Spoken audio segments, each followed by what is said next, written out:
but that's okay. You shouldn't need it too much. Yeah, we won't need it. You're gonna do most of the clicking anyway. Yeah, I'll be doing most. Yeah, send me stuff if you think of something on the fly. For sure. Hey, I think we're live. I'm gonna give everybody like a minute to file in too. For I'm gonna sure. go and post the live link. Yeah, I'll repost your thing. Cool. Make sure it's actually working. Yep, it's live.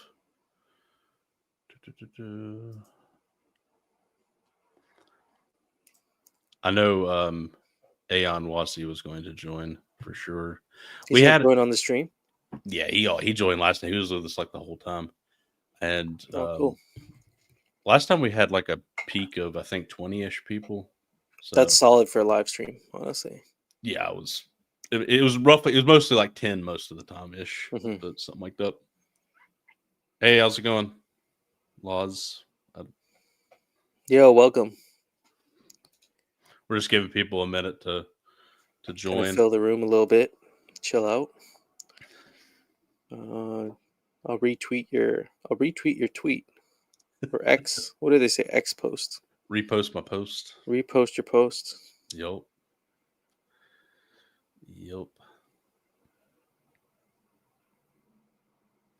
I'm gonna actually email. I'm gonna message Wazzy, just reminding him.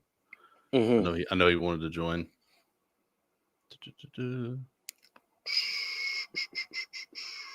I actually might go. So I got 2 different views. I might go to this. This is the view I'm gonna do, like when we're just talking. Yeah, and I then like that. Whenever we actually, so I kind of go in between the two. I discovered all this on the fly because I didn't know what I was doing. I didn't prepare at all. That's almost the best way sometimes. Yeah, it was kind of funny. I did learn a little bit because I live streamed, the 7-day spaces. I didn't live stream the whole way through because it wasn't uploaded to YouTube, but I did it every 12 hours. So I did learn a little bit about live streaming by doing that. So basically what I did was I just had like spaces up and I was just live streaming that. Because some people were saying they had issues getting into the spaces, and I thought, I don't know, I'll do that. And some people watched it a good bit, so it was useful to a few people. But it is recorded, so if you ever feel like listening to 7 days worth of content, you can. I'd love to go back to this because I use Opus clip, so I'll probably clip if we'll probably have some pretty good stuff. So yeah, clip it and post it on TikTok or whatever. Opus clip is real good. It's a game changer, man. You joined the 7-day spaces several times, right? I did 2 2-hour sessions. And I mean, I joined for a bunch of them just to hang out. But some people were. I mean, Mike was on it constantly. Dude, that guy is a beast. That was insane. Some legends in the community for sure. Yeah, he's definitely one of them. I really admired him for doing that. It was cool. I made that joke. I made a joke like a week later. I said, okay, I'm going to beat Mike. I'm going to do a 69-day space. 69 days. And I was joking. Good luck, Elon Musk, trying to make that run for 69 days. But what was so funny is people took it seriously. People thought I was being serious. I'm like, no, it was a joke. I'm not actually doing it for 69 days. You for sure have the world record by a long shot. I'm sure. Oh, yeah. Only problem is I have a job. Can't do that. That would be absolutely insane. Okay, we got a few people in. Let us know if the sound is working okay or not. So you want to start with Murad's new video that came out today? Okay, yeah. So the timing on this is perfect, honestly. Like he came out with this video today, and I love the way how concise he was about everything, but also at the same time how he addresses it as like the whole like first 3/4 of the video was like belief-based assets, and then like the conclusion is SPX. So I really liked how he like packaged it. Yeah. But there's some points on there, like I was on my walk just before this listening to it, and I was like, you know what, I'm gonna take some notes and just see, because I'll make some announcements at the end of this live just so everybody listening knows. This all kind of ties in with something I'm doing. as my own project. Sort of, yeah, I'll probably talk about it at the end. But I've been making content before SPX, but this kind of brings everything together. Um, Yeah, I thought yeah, he I did don't know, a. man. I I could thought he. like d- break. I was just Go saying, I ahead. thought he did a fantastic job of like he's. I mean, going through all the reasons why SPX is going to do so well, and then he made all those comparisons to other projects, other coins, and why if the outperformers will continue to outperform and that sort of thing, which I think will appeal to a lot of people, a lot of crypto people who are trying to figure out what they want to invest in at this point. Yeah, totally, man. I mean, it kind of reminds me of when I first got into SPX, and many people are on this journey now where they're slowly tranching in as their conviction builds. And I Right. remember, like, first getting. I'd love to kind of hear your like origin story about this, but it it started with me seeing this Mung post like 6 months, like midsummer last year, and I didn't even know who Mung was, right? Just this guy on the internet making these posts. The Right. algorithm, I wasn't even following him. Algorithm was pushing his posts, and that sparked my curiosity. So I bought maybe like, like a couple hundred SPX, like literally nothing, like just change in SPX. And then the Murad video came out, and then my conviction like 10x, and my Right. portfolio, like the amount I held, also 10x. And then as I started getting more involved, I started tranching in more and more, buying more Yeah. coins as my conviction strengthened. So I'm wondering now with this new video that came out today, if people's like to what degree did it strengthens people's convictions who are like maybe holding SPX is 1% of their port. And after this video, now maybe it's 10, 20, 30% of their Right. port. Yeah, I think that's a good point. I think sometimes there's like an overemphasis on trying to get new people in. Like we really can strengthen each other and amplify each other, and that's kind of what you're getting at. And I think that video is great for people who were involved already, but also I think will be yeah, it'll be probably be good for people who aren't either. Because he definitely goes over a lot of details. But yeah, if you don't have conviction, that video will definitely strengthen it for sure. Yeah. He brought up some good points in the video, and I kind of wanted to get your take on some of these things. Sure. And probably some of them, a lot of them you probably talked about, but it'd be interesting to just kind of see. And even in the chat, if you guys got something to say about this stuff, I'd love to hear about it.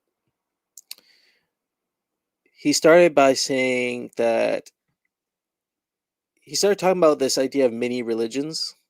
Yep. And I thought that was really interesting how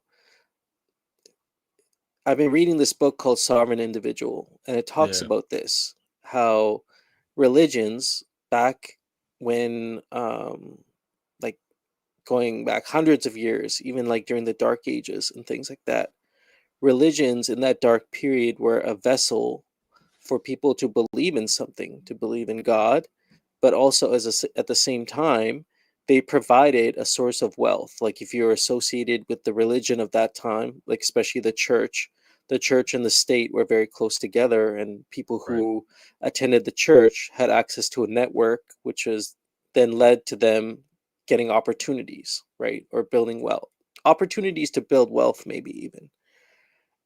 So I thought it was interesting how he talks about many religions, how this is maybe a sort of uh, evolution of that, in that we're not all looking at one belief system, but it relates to us in many different ways, in a way that religion did, but it's almost more personalized, like to each person's belief system, rather than being like, we all want you to give up your beliefs about things just to believe in this one thing. We're actually each bringing our own culture, our own identity into this, but it has Right. some of the same traits. You know what I mean? Yeah. It it's like a I was actually been kind of I've discovered this concept of the monad. Have you ever heard of that? No, I mean I've heard of it. Yeah, I'm just not super familiar with it. Well, I'm not really either, but I just heard of it. It reminded me of what SPX does. It's like it's not saying like any. It's basically monad is God, essentially the creator of being, and the like the first essence, I guess, is a way to put it. Hmm. But the belief is the closer you get to the monad, basically the closer you get to God. So I thought SBX is like kind of what you said, it's like a vessel for belief. I feel like it's kind of a vessel to get, for some people, to get closer to the monad, to like this essence of being, and getting rid of it essentially just makes you spiritual. I don't know if Hmm. I'm saying it exactly right, but I watched this video and it really made me think that. And it it was just like a really cool concept. It also puts like a meta to religion, because Hmm. I'm a Christian, but I've never thought like, if you're not a Christian, it's Right. not like, you know what I mean? So it puts into words what I've always kind of thought, like whatever, belief system or spirituality or whatever makes you be the best person you can be, that works for you. So it kind of puts that meta to things, and to like the monad is what we're all getting closer to. I really like how you say that, like how it is a vehicle for getting closer to God or getting closer to even a divine sort of creative force. Right. Um, and it's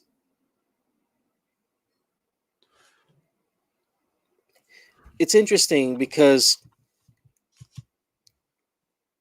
well, I had a train of thought, but it's gone now. But that's just the way things go. I was gonna Yeah. say that something to the degree of like the ability to believe in something together without having to Right. identify to a specific religion opens up, like, if we want to put a technical term to it, like the total addressable market, like the amount of Yeah. people that can actually join us, because you don't have to be a Christian or a Muslim or it doesn't matter what you want to believe in. Right. As long as you believe in this collective mission, you're sort of welcome. And I think that is what um, that in my mind is a closer way to get to a divine source than even believing in spirituality, because even if you look in the spiritual, yeah, transcendence, Gregory Davis says transcendence is a sort of universal concept that every human being on the planet is able to reach. But if you're around a group of people that's all working towards a common goal, then I think maybe that becomes easier to reach together. And what I was going to say is, even in the so called spiritual community that I once joined, and now I'm sort of like the way I think about it is very different, is even the spiritual community is sort of has attached to like an egoic sense of identity. It's sort of it can be anti religious as well. Um, Yeah. Yeah. in that, you see a lot of people in the spiritual community, they believe in the universe and the divine, but as soon as you mention God, they kind of like, they clench a little bit. Yeah. But this sort of removes all of those barriers and says, you know Right. what, we're not going to question what you believe as an individual. Do you believe in this mission? And I wrote here in my notes that it actually, something he says in this video is that not just SPX, but these belief style coins actually tap into everybody's core belief, like a core pain, not even a core Yeah. belief, but a core pain. And I think I'd love to know what you think, but there's a sort of collective pain and suffering a lot of people are going through right now. Yeah. No, for sure. And I think there are some people who are definitely suffering more than others, but and even if it's not financial, you may be suffering, loneliness, or not feeling like you belong to something bigger than yourself. I think that's the best thing at SPX offers, is something bigger than yourself. So it's something to believe in that is bigger than you, that can get you excited, want to get you out of bed. I think for me, I put a lot of time into this now, and somebody's asked me, a family member asked me, "Hey, how are you able to work as much or whatever?" I think I'm actually better at my job, actually, even though I put more time into this than I ever have. Hmm. I think because it gives me like, I guess it's just that it just makes me feel more alive, I suppose. So I think it actually is helping at my job. So which That's is kind of, interesting. yeah. I mean, do you Because think that's because it's tapping into maybe a deeper sense of purpose that's outside of your job now? Because your job wasn't giving you the purpose, even though it was, providing you a source of income. yep, exactly what that is, exactly. And I work from home too, so luckily, whenever I get done with my work, I can go do something with this, or you know, work on a video or something, and so I have more incentive to like get my work done. I don't procrastinate like I used to. You see what I'm saying? Because like I get my work done, I Yeah. can go do this, which I actually enjoy. He calls it, I think he briefly mentioned it in the video. He calls it selective UBI, like it's this surplus That was income. interesting. That's an interesting way to put it.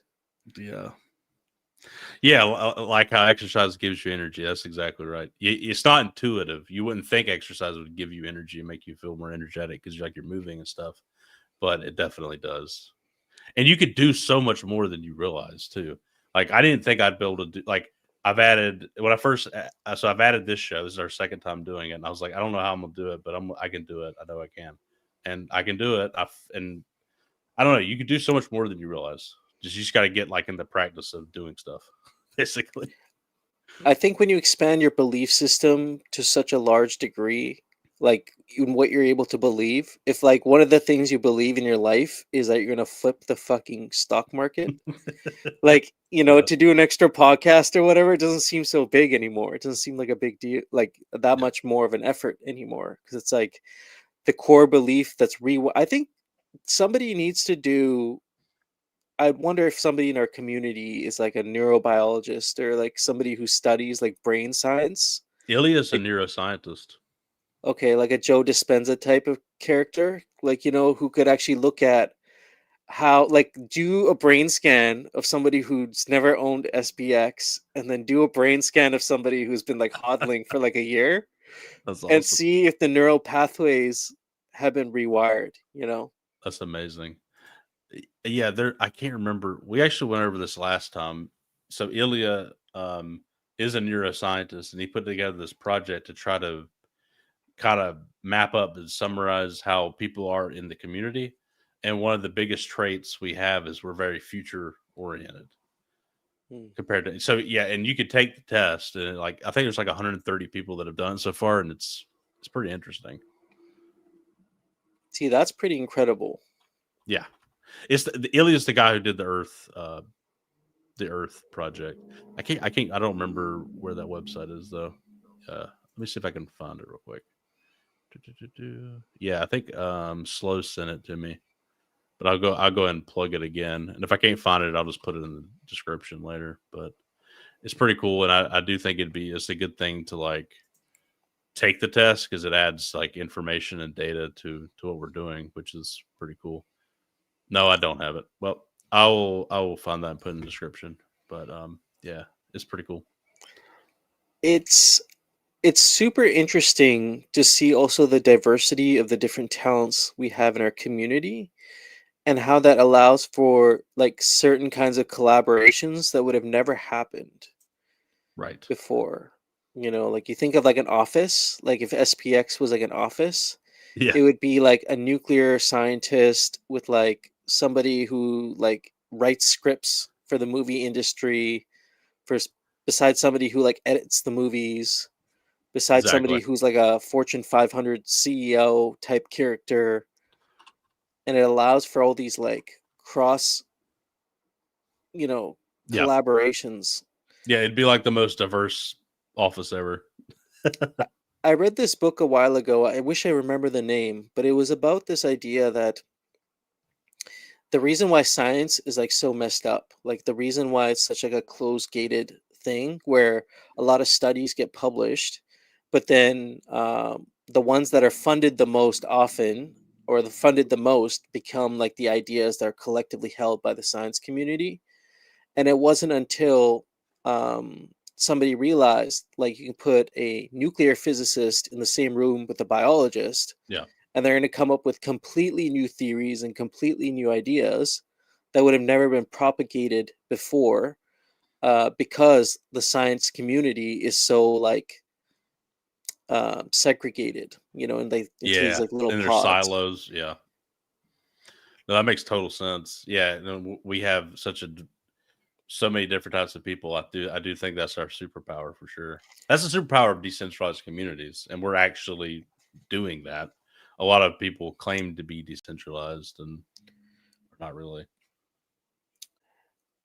Well, I mean, I used to work in a DAO. I was a Mhm. project manager in a DAO, like a gaming DAO. Okay. So I'd help projects get funded, and it was like small scale funding. So it was anywhere from like 20K to about 200K was the Okay. funding for like gaming projects. And it was interesting to see the cross collaborations that would happen. The only problem with the DAO that I think is the reason why many DAOs failed Hmm. is because it actually incentivized bad behavior in some Yeah, situations. that makes sense. You kind of the cart before the horse kind of thing. You get too, you know what I mean. You're getting that money too quickly, I guess. Maybe Yeah. before I was gonna say I did find that website. Let me show it real quick. Oh, sick. Yeah, so it's Oh, look at that. cognitive. Yeah, it's really cool. Yeah, and you could take it. I'll leave it in the description too. And yeah, see that's the visionary, very future. Yeah, future oriented. Pretty cool. Do you see that leaning that way? And but it's all This over is the some big place. There's brain a lot of shit right different. here, man. Well, he's like a neuroscientist, so Holy shit. he is the big brain. Giga brain. Yeah, that's what I love. Seriously. I love the Giga brains in the community. They're great. Wow. See, like 67 Look at future, that. but it's all over the place too. It's not like we're all homogenous, but Yeah. it does lean that way, which I think is cool. So, Past, anyways, present, future. yeah, yeah. Anyways, I'll put that in the description. Let me see. I think I'm gonna. Did you have anything else you wanted to say about the video, or was there anything else you wanted to mention? Um, oh, something you touched on that I'll actually mention, and then we Sure. can move on to the next Yeah. thing. No, go But for it. something I want to mention about something you said is the relatability of this, like how you're able to like show this to your friends, family. Like for some people going out there to random people on the street because it feels safe because it's very future orientated, and so there's like a vested interest in like looking towards the future for this. But it's also safe in the sense that we deep down know that this is not like some like secret scam or like there's a bunch of like bundled like being in crypto now for since 2020. I've never felt so convicted in being able to suggest this to friends and family as their first crypto investment. Yeah, yeah. I mean, it's like talking about Bitcoin. It doesn't. It's not a hot potato. It's not like sometimes it feels like you're going over landmines. Like is this going Seriously. to blow up on me or Yeah. So it's like you're talking about Bitcoin or something. You're not worried about it. It's more volatile because it's newer, but you're not worried about a rug pull or anything like that. Well, and you care about your friends and family. I mean, I care about my friends and family too. And it's like we try and protect them from something that we even perceive as a scam, even though we may have invested or speculated on things in the past. Right. It's like I've invested in coins where I'm like, this is a 50-50 or sometimes a Yeah. 40-60. Like it might work out, it Might might not. not. Right. But I'm not going to go tell my mom about it and be like, you should go buy this. No, definitely not. Definitely not. I mean, I have told my brother about a few of those back in the day, but he was like me too, so he kind of knew it. So, but yeah, yeah. We generally I don't. Definitely not my mom. That's for sure. Okay, I'm gonna. Does your mom own SPX? She does not. I've Not got her to yet. buy Bitcoin at least, but I couldn't quite get her to that. She's not convinced yet. No, she's not. But she does find it very interesting, and she's happy for me to. She loves the fact that I'm involved in this. She thinks it's really cool. Yeah. Well, it So, probably improves your mood and everything. Like I know, I sent my mom like 100 coins like a couple months ago, okay. and she like piped up about it the other day. She was like, "I got these 100 coins, and what are these? Like these are, they're obviously more valuable than they were when I sent it to her." And that started the conversation to be Yeah. like, you know, this is kind of what I'm doing. Like this is a thing that I'm part of. And then And now I think she went out on her own and she bought more. So that's That's pretty cool. amazing, dude. That's awesome. My mom's not super crypto into it, so that's another problem too. So it's kind of like it was Yeah. a miracle I got her into Bitcoin. Let's just put it that way. So I'm happy with that. So Yeah. You got like the foot in the door at least. yeah. But she is happy and she thinks it's really cool that I've got this podcast and stuff. She likes that. So all right, we'll see what next. Oh yeah, this I thought this was an interesting post that Murad said yesterday. Since we're already on that topic, Hmm. so I think this is like a VC guy. I think I don't know if you know more, but he said I'd bet my entire net worth on the emergence of $1 billion non AI social network. He's like, yo, that's SPX. Like, what are you talking about? And that makes it is a social network. That's a way to think about it. And it's not AI. We're not bots like some people say we are, but and it's like this. We have our the Cognisphere, which is like our social network, which is our. And now I'm doing this live show. If people want to tune in, it's like a show in the network, and you're thinking about you're starting up some stuff and flip the stock market, and then we got all our tweets and X stuff we do, and wherever we want to go, whatever platform, there's always SBX content, the spaces and all that. So it's like it's 100% true. I fully agree with that. And I listened to Murad's Pomp podcast on Bitcoin like 6 years ago. That episode. Oh I yeah, don't know if yep. you've listened to it. I haven't Uh, actually listened to it, but I do know what okay. you're talking about. Okay. So like during that interview, he talks about how the blockchain and crypto for him, like even in reference to Bitcoin, was actually the least impressive part. Like the technology that everybody was like so obsessed with, it was actually the least impressive part. That was just a means to allow the other things to happen, i.e., like creating hard money, Yep, which is what ended up happening yep, or is in the process of happening. I think the same could be said about SPX. Is like the crypto token SPX is actually the least impressive part of the whole project. Like it's not about the supply. It's not really even about like any of those on-chain metrics, although those are good to verify. Like, yeah. like for an investor to actually objectively see the numbers is important, but it's not actually the most important part. The most important part is whatever the 220 something thousand people who are actively involved in this, and some to the point where they've made it a large part of their identity and are going out and actually talking to people. And like you said earlier, actually making this something bigger than themselves. So they actually there's some sort of like spiritual growth thing happens where Yep, if you've never been online and you've never created content or you've never doxed your face online, yep. this might be the thing that makes you do that. And I think we've seen that over the last few weeks. Uh, Absolutely, yeah, and definitely back when did that really start taking hold? Like you doxed what, like in May, I think I was one May-ish. of the first Yeah, few. I know there was like a few people around the time. There's me, there was Mike.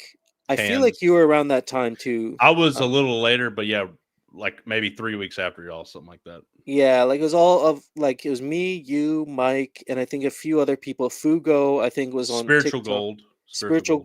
Gold. If you There's go, probably about yep, a that's it. handful of people, I'd Yep. say. Yeah. And Tans, but Tans was already doxed a while ago, but he kind of went undoxed in a way because he went to the ghost of Tans after his account Yeah. got screwed up. But then he kind of doxed again. So, and the cow was a little later, but then once the flip the stock market podcast came out, and then I started doing mine too. Like there's just so many faces now. It's crazy. Yeah, and do you feel like since doing the podcast, it's affected you on a personal level in terms of like your own, the way you carry yourself or present yourself, or like has there been some personal growth, I as a would result of all that? definitely, I think, because I mean, I'm talking to people I would never talk to otherwise. You know what I Hmm. mean? So it definitely makes you have to adapt to those situations. Um, and although I found everyone to be awesome and very cons, it's not like it's hard to adapt to it, but it's you do have to adapt and Yeah. like kind of feel the interview. Some people are more lighthearted, some people are more serious, some people are somewhere in between. So you have to kind of adapt yourself to that. So I think from just socially, I think it's helped me a lot. I was never a very social person. Like I didn't have a bunch of friends really. I had have a couple. So this has helped bring me out of my shell a lot, I would say. As a That's cool. 34-year-old man, I guess I kind of feel like this is how the sort of the kids having all the fun in high school felt, and now I kind of get Oh, it. totally. I didn't get that before. I didn't get that in high school. Trust me. Kind of healed that part of yourself, you know? It's like, oh, I get it. Oh, yeah. Okay, cool. Yeah, I understand. There's a deep sense of belonging there, you know, and I feel that too, being part of SPX, and sort of felt isolated after COVID for a while, actually. A lot of big things happened in my real life. A lot of people kind of fell away. Mm. So it's kind of nice to reconnect with an online community, and it'll be interesting to see that first SPX themed meetup if it ever happens. Like In Miami, I think it's supposed to happen. AeonCon, Yeah. something like that. Well, you know about the one in Miami, right? That's No, happening. You're not aware? Oh, December 5th and first or second weekend of December, it's gonna be in Miami. is that during Art Basel? Yes. Oh shit! I go to Art Basel every year, so I don't know. You need to get plugged. I'm gonna Dude, what put the you hell? in. I didn't no idea. I don't know how you didn't know. I will do that. I will get you Okay. in the chat. So you Okay. definitely will need to do something with it because they're Absolutely. actually. Are you going? I'm planning on going, but Okay. I'm pretty 90% sure. Okay. We'll say. So, but anyways, and there's a lot of other people going. I think Spacey's going to go. At least she's Oh shit. Okay. kind of like where I'm at with it, like probably. And there's a lot of people who are probably, so there'll at least be 20, 25 people, I would say. Oh shit. Okay. Yeah, I mean, No, I'm and they're all for planning that. on renting out like an art space, and they're going to print art and all sorts of stuff, and it's going to be kind of like a part of Okay. Art Basel. Yeah. That's the vibe. Yes. Yes.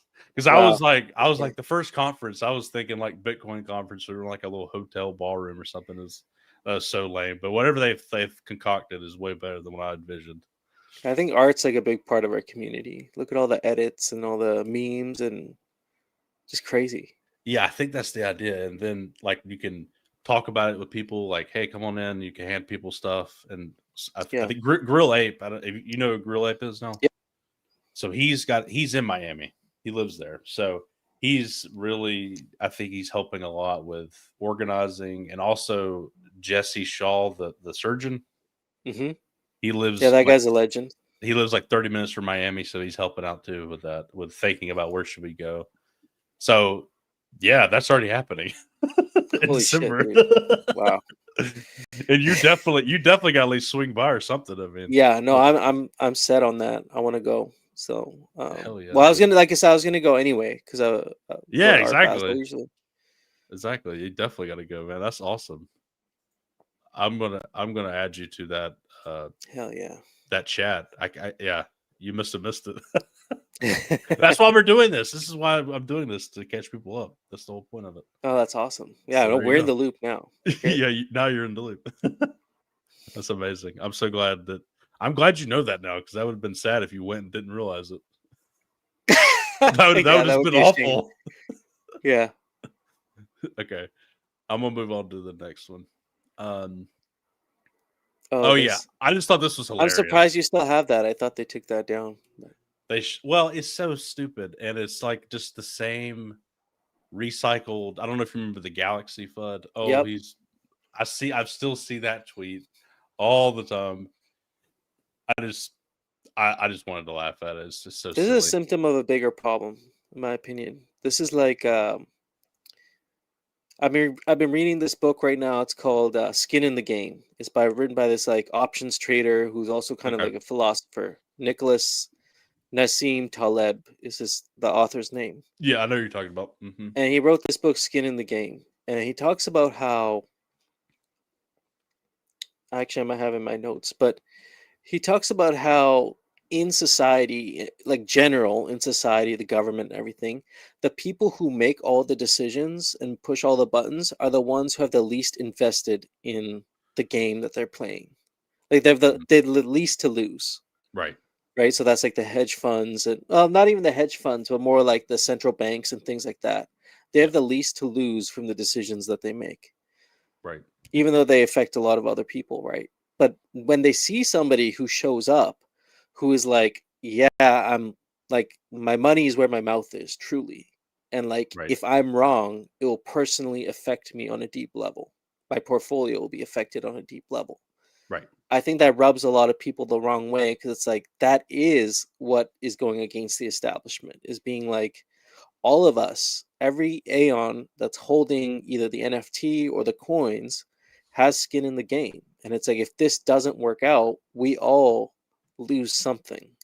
And so I think that's why many people are incentivized to go out and spread the word, to like DCA, to do all these like little like activities, the dailies, because we all have, we're all invested not only with our money, but with our own like sweat, our Yeah. sweat Yeah. equity.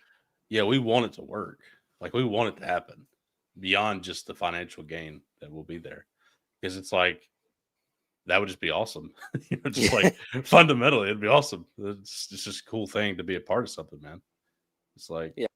you know, Overall, I think this thing is dumb, and like I think oh even yeah, Murad it's so stupid. commented on it, and he was like, "You got the wrong wallet" or something like that. We had a joke last week. This is me and Slow thought Monge was Mang. We always called him Cryptic Mang. Yeah, man. But no, it's Monge. Oh, it's Maj. Yeah, yeah. So you thought Oh, it was Mang too. yeah, I So totally thought it was Mang. no, it's Monge apparently. Okay, So good to yeah, know. okay, yeah. It's he he explained it last week. It's something like it's like an Italian grandma or something. I don't know. Whatever you said, Monge or Mang or whatever. Oh my god. Yeah, he'll always be Mang to me because I read it that way every time now. Okay. Yeah, I just thought it was funny. Just seeing the same It old is. crud. It's just ridiculous. I like all And like the rebellious, like the responses, like Murad sold a soda and like all these other things. yeah. Yeah, it was also just like one Solana. It's like, okay. Even if that was true, Sure. whatever. Uh, have you seen Tori before? No, I've never seen this. Yeah, they post a video every single day with them just doing like crazy martial arts. Holy shit, dude. Every single day.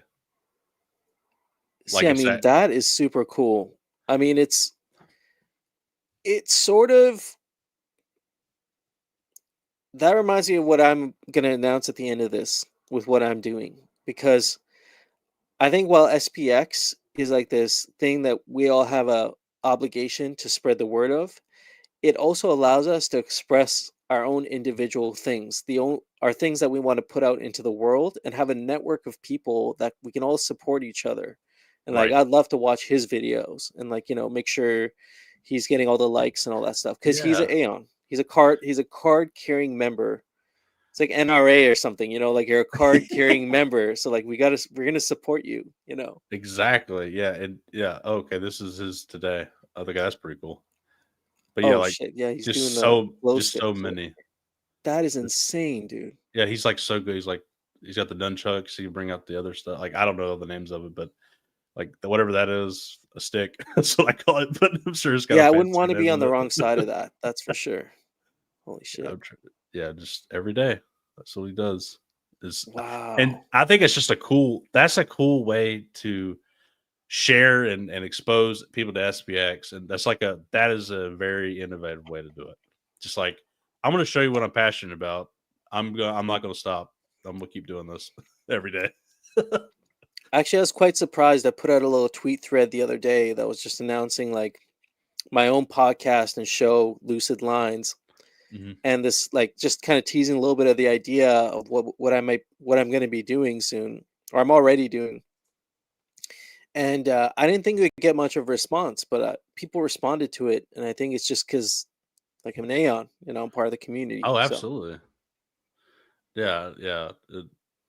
Okay, I'm gonna skip around just real quick. Where is that one? Okay, I want to show another one that's kind of related to this. Okay, so I want to oh get. yeah, I seen hers today. Yeah, this is great too. This is another one where she's just gonna run every day. That's her plan, is to run every single day, and it's great to see frankly another female joined because there's not a Yeah. lot of us, a lot of females. So that's really cool. And yeah, she seemed really excited. So definitely check her out. And I'm glad Murad commented and reposted it. And yeah, so it was Yeah. cool. I mean, there's something about like going on a walk, just in general. Like this is Yep. where I get a lot of my, a lot of the videos I've made on TikTok and uh, putting it on X is just going on a walk, Yeah, that and is how all your videos are. Yeah. it just comes through, bro. It's like, some people like to meditate, some people like to go on a walk, but there's like a time where, like the ideas just kind of start flowing, and I'm like, rather than trying to like write it down and recreate it later, like I just try and capture it in the moment. Right. Yeah. Yeah. Flip it. Flip it. Flip stock market. I Let's do it. I mean, it's inevitable, in I my agree. opinion. This Yeah. is going to happen, especially with people like this going out and, content doesn't have to be perfect. I'm sure you know this now, like you've Yeah. been creating content for a while. It doesn't have to be perfect. Yeah. If you compare my first video to now, it's I mean, it'll just keep getting better. You know what I mean? Like you just do better 100%. and better. So you just have to stay stagnant, but you just got to get started. Don't overthink it too much. Analysis paralysis is a real thing. Absolutely. I mean, I just usually tell myself, like when I'm making videos, is like if you can make the video just 1% better, like maybe the audio is a little better, or the lighting is a little better, or whatever, your flow is a little better, even just like by 1%, like that all adds up after like 100, 200, whatever videos. Absolutely, absolutely. I agree. And then, oh yeah, there's another Aeon Caesar in Seattle. I just thought of something else. He's doing like a daily. He's doing a weight loss journey. He's trying to Okay. lose 69 pounds, and he's like, he's. Let me see if I can find him real quick. I think I've seen him do screenshots of his thing. Yeah, he changed his name to something else. I can't remember what it is. No, yeah, I may not be able to find it. Oh, this is a 1% Aeon. That's just different. Yeah. So not that. Not that. Oh Lord, he retweets a lot. There's a lot of retweets. Retweet machine. I might have a hard time finding it. Oh, here it He's a is. machine. Yeah, here it is. I'm working super hard. He's down 20 pounds. Yeah, he's trying to lose 69 pounds. Holy Look how good shit. he's Yeah, done in dude, 28 look at days. that, man. Yeah. Crazy, right? I mean, it's inspirational to me because I'm well, what am I right now? Probably about 230-ish is what I'm at right now, but I'm trying to get down to about 200. So I'm That's doing awesome. this thing right now. It's called 75 hard. I don't know if you guys in the chat have ever heard of this. 75 hard is when basically for 75 days you got to drink 128 ounces of water, two workouts a day. So one has to be like in the gym, one has to be outdoors. You have to read 10 pages of a book every day, like a self-improvement book. Oh, And then you have to take like what this guy is doing, like a progress photo every morning. So I've been doing that. And I wonder that's if he's amazing. doing something similar. I don't know. But it'd be cool if we started something in the community, like a 69 hard challenge or something. That For is a 69 days, you DCA 10 SPX, you read 10 pages of a self-help book, do 69 minutes of a workout, and I don't know. We got to put dude, this that's together. I awesome. think that'd be kind of That's cool. that's an awesome idea. That's a great idea. I'm I'm I'm definitely trying to lose weight as well. And I mean, I've been trying to lose weight now for a long time. Yo-yoed a lot, up and down, up and Mhm. down, up and down. And I'm back on the downtrend, and I'm doing good. Like if consistency is my issue. I do think if I do like him and like start posting pictures of myself, I would probably do better because it would make me accountable. The cannibal, yeah. I just don't. I don't feel comfortable doing it, to be honest. I'm pretty fat, so I don't really want to show my fat off, to be honest. Well, bro, There's honestly, what I'm Caesar. There doing he is is. I'm There he doing the is. picture. I'm doing the Yeah. picture every morning, and I'm Yeah. just gonna stack them all up into like like so you see the whole journey, Yeah, that's awesome. Yeah. and just have it all stacked up into like one short. You know. That is amazing. Yeah, Caesar, we're talking about you. I was saying that I need to do what you're doing, but I'm too embarrassed to show pictures of myself. Yeah, I'm inspired, dude. This is crazy. I mean, I think what you're doing is inspiring a lot of other people to go on this not only a self-development journey on the mental plane, but like on the physical plane. You know what I mean? Um, Yeah, it's awesome what he's doing. Yeah, we were just going through like you did. You're doing this amazing challenge. We got other people doing all these daily challenges for different things. It's just really cool to see. Really, really cool. Oh yeah, I tried to do it without posting, and it doesn't, dude. Yeah, yeah, mm, I agree. I think I need to too, that's a good but point. I really think I should. I might start doing it myself. We'll see. That's the other thing about our community, though. We don't judge people. Like, I'll Yeah, put up a picture of myself like that because I maybe if it was some other community, I might not. I might be more self-conscious, but we don't really. I shouldn't be self conscious. I just it's still like if whenever I get there mentally, I will do it, but Yeah, it'll take me a minute. yeah. I ate 2 pounds of ground beef and nothing else daily. Dude, yeah. The beef, yeah, I've been doing a lot of whenever I do get back on the right path, I eat a lot of mostly meat. So I had a tank top on because I was Gotta so start somewhere, man. you look great, Caesar. You look better than Yeah. me, so I'm real big. Just secured my first bag of SPX. Throughout my adult, I wanted to read this Reddit Yeah. thread because I thought it was awesome. Hmm. So throughout my adult life, I've been searching for something to invest in, something I can simply put my money into and hold at my own pace. I've never invested in crypto before, but I've been following the market for a long time. For the first time, I've come across a movement and community that truly resonates with me. I've secured my first bag. Now it's time to DCA, send my money to SPX 6900, 2 to 3 years, and forget.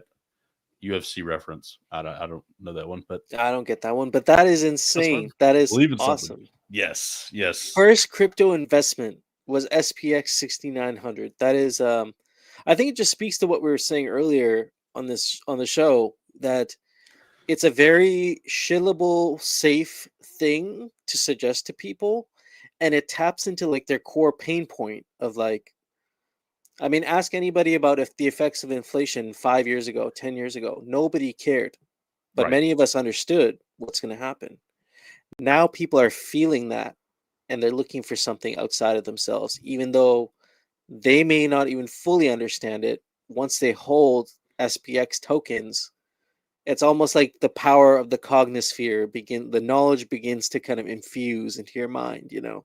Yes, yes, yeah. It is. It is incredible, and also, yeah, that's all true too. And it kind of goes relates to what we were talking about earlier. But I just wanted to show how powerful Reddit is right now. Oh yeah, that's I another s- good point. I see that.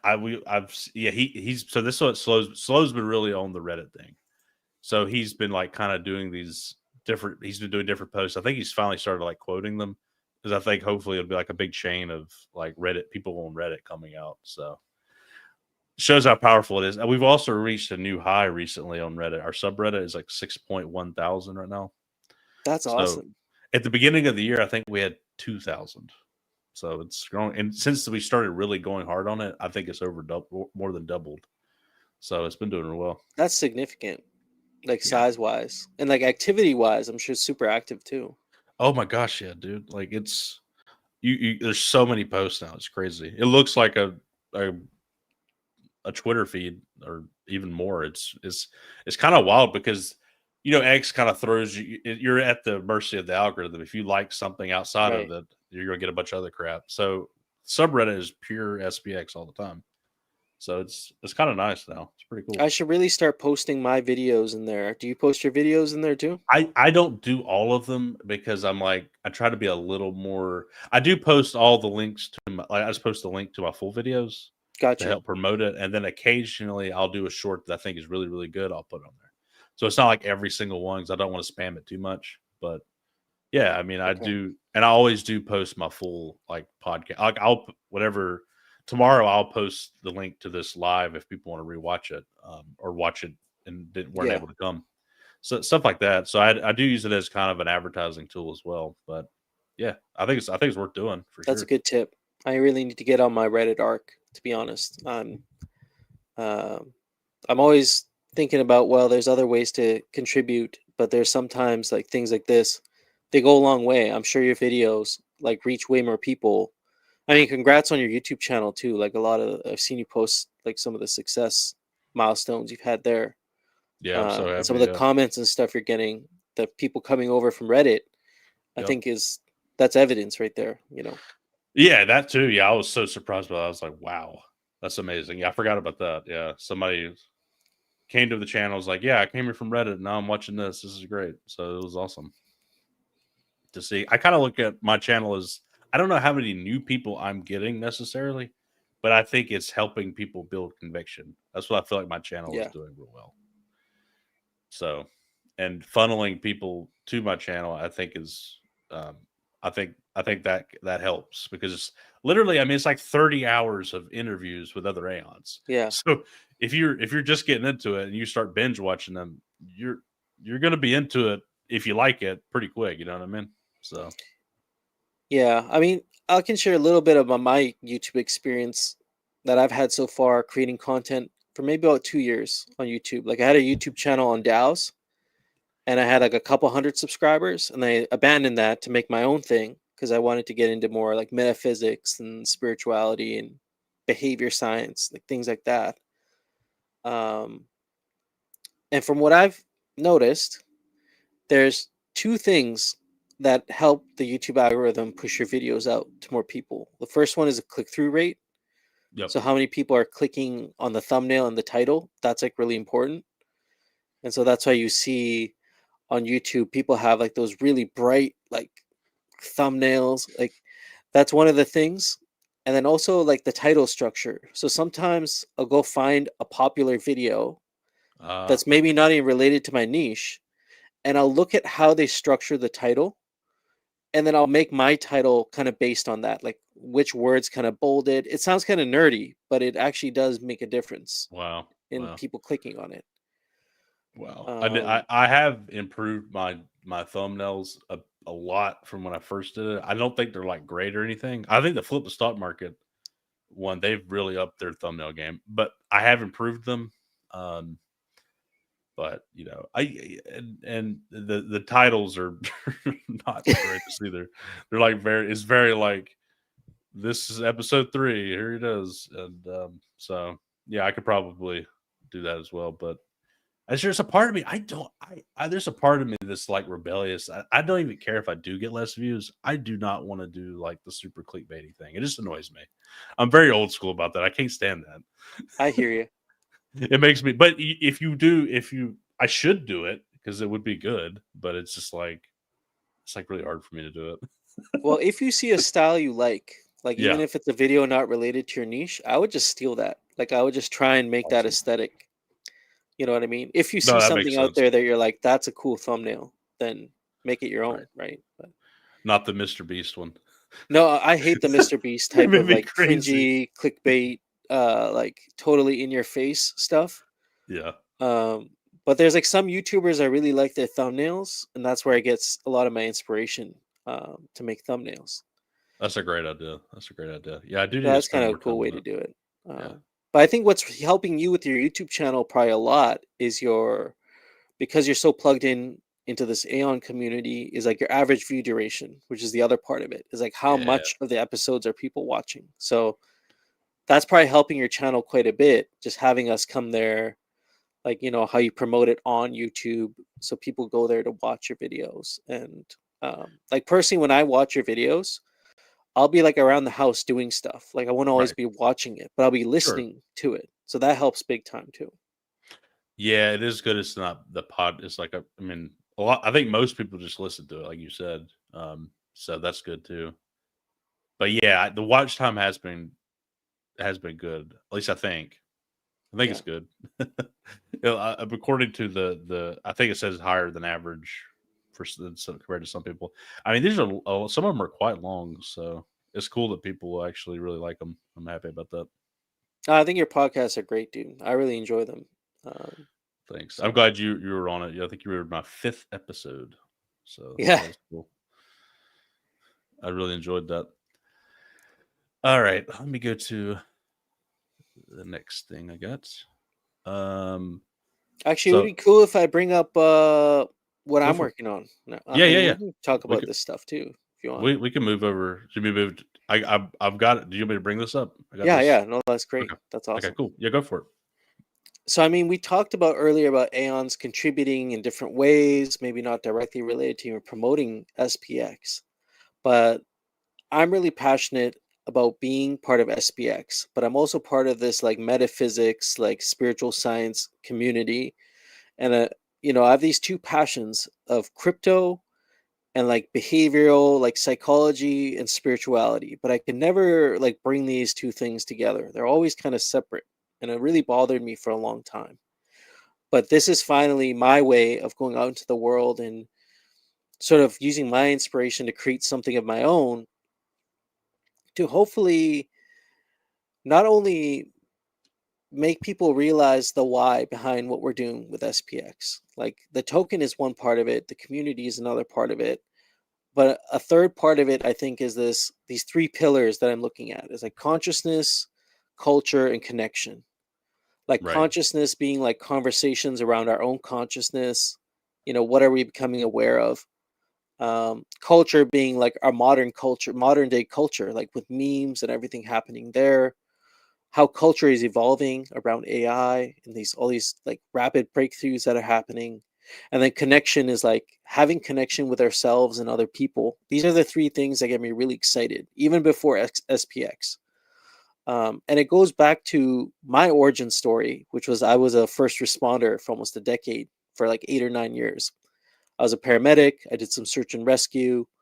And it was during that time that I saw a common thread emerge through all the different patients I talked to, all the different homes and scenarios that I was in, is there's this collective human suffering and there was a search for meaning amongst many people. This is why I got drawn into SPX, because it immediately just clicked like that for me. Um, but I wanted to have something that would go even beyond just the crypto space where I could connect all these pieces together. And that's what Lucid Lines is. It's basically two parts. It's a podcast where I invite people from not only the crypto space, but also from like the metaphysics, spiritual, consciousness community, and people from crypto to all have conversations around these three things. And that's the whole idea. It's kind of bringing all the worlds together. And the other part of this is a street show. So I love talking to people. This goes back to my roots being a paramedic, search and rescue. I would love talking to strangers. Um, and so I'm doing a street show where I have a deck of cards, and it's cards that I've designed. It's actually cards that I've created, but they're around all these different archetypes. For example, some of the cards are like the algorithm, Hmm. burnout. There's the lover's card, which is like about relationships. And there's like these 11 cards that I've started out with. And I've already gone out a couple times to kind of test this out to see how people respond to it. Sure. And so I'm showing people these cards and seeing the reactions, not only from like the symbols that they see, but oftentimes it's bringing up stories, like personal stories that they're sharing. And this is sort of a viral kind of TikTok-y kind of format. Like it's gonna be short form stuff. Cool. And so you'll see more of that on my TikTok. I've started an Instagram. I never really had an Instagram, but I've started it for this. And then my YouTube channel, I got about 2,400 subscribers, just over 2,400 subscribers on my YouTube channel. Most of these people are from like the consciousness side of content that I've been making. You know, I talked a lot about identity shifting, parallel realities. Like I've talked a lot about that kind of stuff, metaphysics. There's some manifesting content on there, but now sort of pivoting to these podcasts and also doing like the street show. So I'm making sort of like a, almost you could call it like a rebrand, but like I never had a brand to begin with. Like it's just something I had created, right? So I'm super excited about this. Uh, and if anybody wants to join me, hopefully you can plug this in the description. Oh yeah, I will for You can sure. plug a bunch of the stuff in the description, but that's the direction I'm going in now. And I'm super excited, but I'm also thinking about ways where I can like make it a little more SPX coded. Like I'm thinking of wearing like a flip the stock market hat, or maybe like wearing the SPX shirt when I go out, because That'd be sick. that'd be cool to start a conversation around this, around consciousness or the algorithm, how it's like stealing people's attention or something like that. And them ask me about my SPX shirt or something like that and make that pivot over to it. I'm not going to try and force it per se, because I'm Absolutely, yeah. talking about many different things. Yeah. But I would love to. I was actually looking at some SPX merch from somebody who had like I think there's like a store, like a merch store. Yeah. And someone's actually creating like a jacket that I think would be really Dude, cool. I want that. I want to get that. That'd be sick. I want to wear that. Yeah, me too. So hopefully that comes out soon. Dude, that's awesome. That's awesome. So that's where I'm at, dude. This is I got some pretty cool guests lined up for the first few. So I think I'll be a little bit more loud about it in maybe about a week or so. But that's what I'm doing right now. I'm excited to do that and go on this journey. So it's not going to be like an SBX show necessarily. It's more about consciousness and what you're all about, but it's going to be a little more SBX coded. So is that kind of where you're thinking? And then you got but you're making it a podcast, which is different. And then you're making the street show. I think the street show idea is really cool too. Yeah, it's called Street Signs. That's the name of the segment. And Okay. so I'm making my own cards. I used to do like some illustration. I'm not an artist, but that's not the point. It's about the symbols and what they represent. That's awesome. And so I think that's going to be a pretty cool evolution. I haven't seen too many people doing anything like that, so it's going to be cool. And I've gone out a couple times already, and met some pretty interesting people who had some really cool takes on some of the cards. But yeah, I think you'll see more in the next couple weeks here. I was just editing some shorts here before this, actually. So nice. What do you use to edit your shorts, out of curiosity? So I used to use Adobe Premiere Pro. Okay.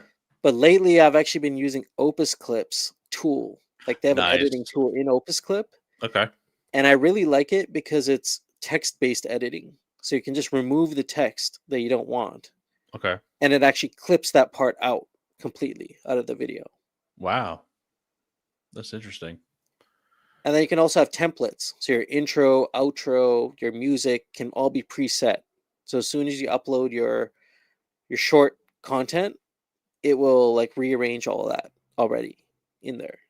So. Nice. I used it a little bit first. Like I said, whenever I was first started making videos, I was like, made a bunch of shorts for me, like doing that. And the only thing I found I had to go back and edit over them a decent bit because I didn't really love what the AI chose, Yeah. But I could definitely see it being a really good tool because I kind of stopped using it after that. What I've been doing is I put my transcript into like Chat GPT and be like, give me the 20 what the 20 most exciting ones, and like 10 of them would be horrible, but like 5 or 6 of them would be really. I was like, oh yeah, I remember that saying that. I'll put that in. You know what I mean? Oh, that's smart. Yeah, that's another way to do it. I didn't even think of that. But yeah, that's been working well for me lately. But yeah, Opus is good because like you said, you can do all that template stuff, which is pretty cool. So, and I think you get it to upload it too, right? Like you can upload it directly to the platforms from it, can't you? Yeah, I mean, I agree on your take on Opus in that like their AI thing is okay. Yeah. Like out of 10 shorts, like 1 or 2 might be usable. Yeah. Yeah. But their editing tool is awesome. They should be promoting that more, to be honest. Interesting. Yeah, I never even bothered with it. I was just using it for the AI thing. Okay, cool. I might need to go revisit that. That's cool. Yeah, I'm excited to see your show evolve. You're still going to use that same channel, right? But 100%, dude. Yeah, I'm going to use everything the same. Yeah, that makes sense because you got a good fan base there already. Cool. I will definitely put that stuff in the description for sure. Did you have anything else you wanted to say about it, or that's Lucid Lines, man? Just keep a lookout. I'll be publishing more like shorts in the coming weeks. I have a couple guests lined up for the podcast I'm pretty excited about. And yeah, that's it. I mean, I think I just kind of get to work and start posting more stuff. Awesome. Awesome. I'm looking forward to it, man. All right. I'm going to go ahead and go to the next thing. Yeah. Okay. So I thought this was interesting. Um, they put together a pretty cool video of them talking about it. And, uh, but they also like they use like all the gear, all the stuff from the community. Like it was Oh, just that's neat. amazing. Like just all these different layouts and Yeah. everything. It was just really it was like a it was yeah, this guy put it well. You're the ultimate brand ambassador. Like Wow. Where is just that? Where is he doing that? I can't remember. Abuja. Yeah, I'm not super I have no familiar. idea where. If anybody in the chat knows where that is, I'd love to know. Yeah, I'm gonna look it up actually. Oh, capital of Nigeria. Oh, That is okay. awesome. And see, that's awesome too. That's so cool. I Like haven't. worldwide shilling. Hey. It's amazing. We got Seb in London. We got Beltine and Abuja. That's amazing. And it's a very cool video. It's a cool video that he made too. So, anyways, just check him out. Wow, Um, that's incredible. yeah, pretty sick. Pretty sick. I'm gonna. Yeah, I need to remember to put. I need to definitely remember to put that link in because I think he's kind of. I think he's new to the community. I think, but yeah. He needs to Okay. put the cute girl on, man. That'll It is boost his, at least the emojis. at least the emojis, yeah. At least the emojis. Okay, have you seen this? A girl is cute. .com. No, who's is that Mike working on that? Nope. It's oh god, I can't remember their name. I'll put it in the description too. I can't remember their name now. But what is so cool about this is so it looks like Windows 98 kind of, right? You remember Yep. Windows 98 like Yep. the little crappy start button and then so they're working on this. So it's cool you got a tip. Evil Candy Bar, that's it. Yeah, Juan's right. Evil Candy Bar. Yeah, that's the name. AeonFY, which is sort of like what Mike did with the Aeon Builder.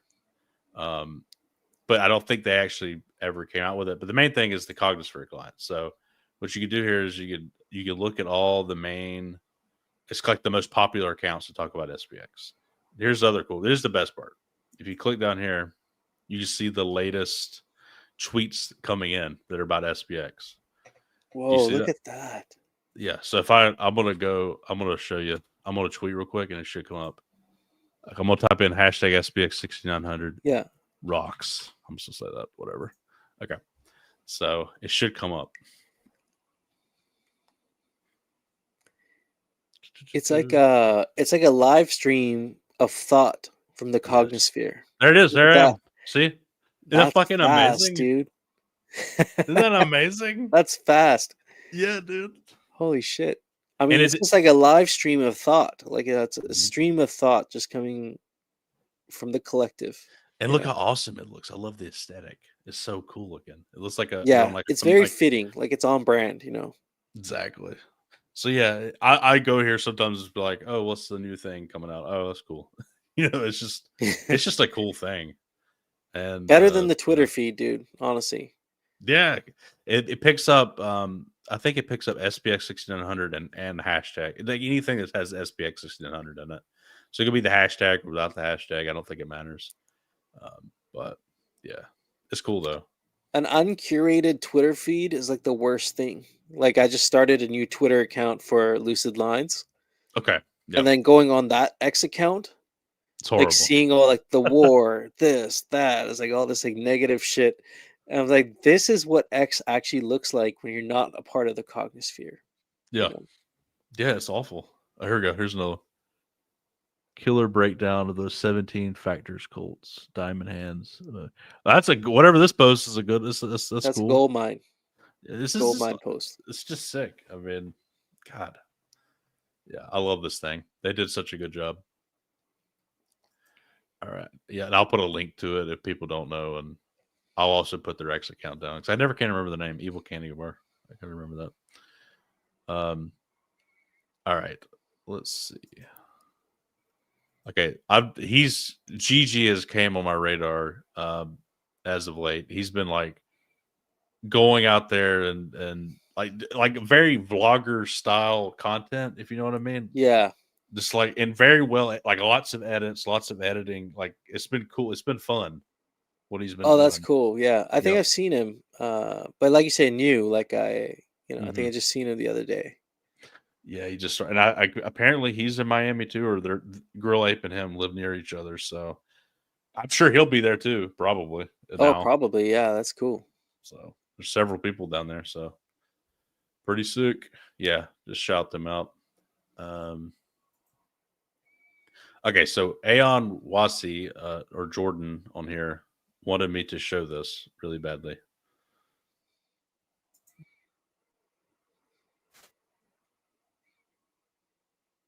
He just thought this was an amazing meme. It's a fresh edit.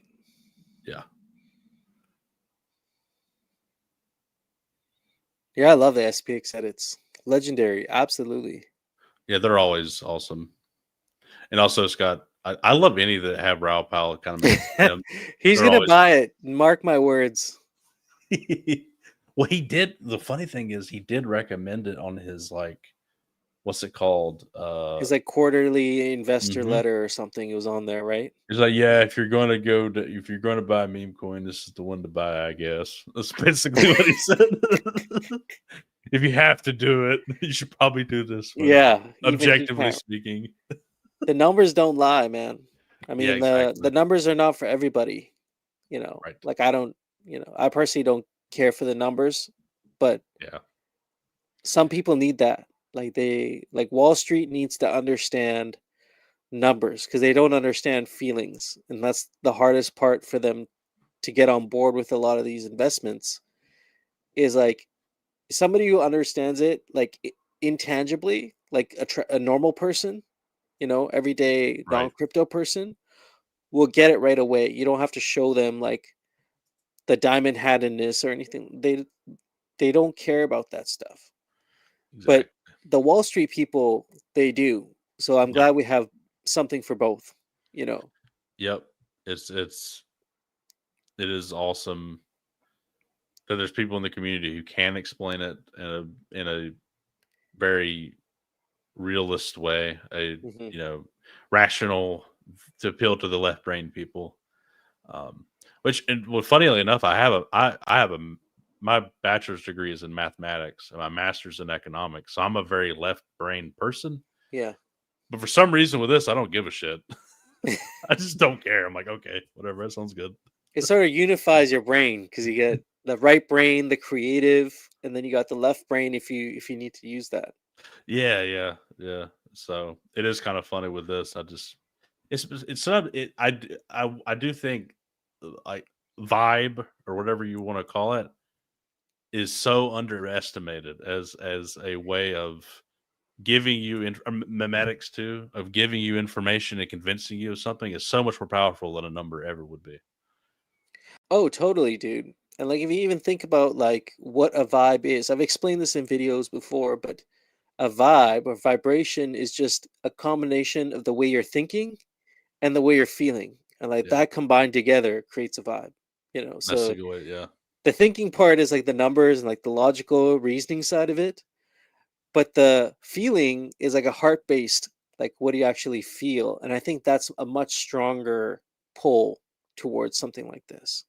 yes, for Yeah. sure. Actually, there's like articles that have been written by this institute called the Heart Math Institute, and they study Hmm, electromagnetic fields around the heart because they want to interesting. see like how powerful is your heart beyond just being a pump. Like, in medical school, they Hmm, teach us the heart's a pump, it's mechanical, it pumps blood. But they don't touch on the fact that it's also electromagnetic. Like your heart yeah, creates a certain amount of joules of energy. That's why when someone goes into cardiac arrest, you put the AED pads to put electricity through the heart. So it creates an electromagnetic field. But if everything around you is an electromagnetic field and your heart is an electromagnetic field, then that means there must be a way we can communicate with that and get information from that. dude. Yeah, that's true. Um, I mean, that could go down that rabbit hole, but like in short, I just think feeling something is always going to be a stronger pull towards, like, especially an investment, than like trying to reason and logically think about it Oh for a yeah, lot of people. yeah, exactly. Yeah, but the Wall Street types are more number based, I guess. Oh yeah, Simp 64 Impala Addict is on point, saying brain heart coherence. Exactly. Yeah. Spix coded. Yep. What are you talking about? What are you talking about, Willis? That's why I'm like, I don't know how deep I want to go in with this one, but you know, I nerd out about that stuff. That's Oh, something that's that cool. No, that's why I like having you on here, because I definitely don't know any of that stuff. So it's cool to hear. It's definitely cool to hear, man. And that's why it's exciting for the content you're gonna put out. I'll probably learn a lot of that stuff too. Mhm. So, yeah, Tristan put out a really cool edit. Not necessarily gonna play the whole video, but just shouting it out. It like this just came out like today, I think. Yeah, today. So I'm Tristan glad you're does plugging all really good the stuff. SPX edits, because there's so many of them that come out now that it can be It's easy to insane. miss all of them, Mhm. and some of them maybe don't get the credit that they deserve. You know. Yeah, agreed. And we're getting so big that there's more and more people doing it. But I mean, Tristan always does really good ones, and I just want to make sure he gets shouted out. So TradFi Nightmare, yeah. Absolutely. He's been doing some amazing edits of TradFi Nightmare of my videos with like kind of cool, like taking like little clips, and it's not even me talking, it's the guest talking, and like putting it with like a cool like anime kind of thing, and then Oh, that's him. Okay, yes, I was wondering who was yes, doing yes, that. yes, yes. So he did one with Mike, Art Michael, and he did one with Matt Spiritual Beck, Gold, right? some others. Spiritual, he I did one think. with Spiritual Gold Yep. recently, yes. I think I seen that one today, or yeah, one of these days And I I don't seen. know if the Spiritual Gold ones were from my videos, but several of them have been from my videos, and but yeah, he's been doing an awesome job too. Um, okay, this one's just funny. Did you see this by chance? This is not No. SPX related. So you know James Wynn, Oh, or geez, yeah, James Wynn, yeah. okay, so he is totally incoherent, like not a bright dude at all. So I'll turn the sound on for this real quick. Let me bring Okay. it up because this is wild how bad it is. 1 second. Do. So share audio. Yes. Okay.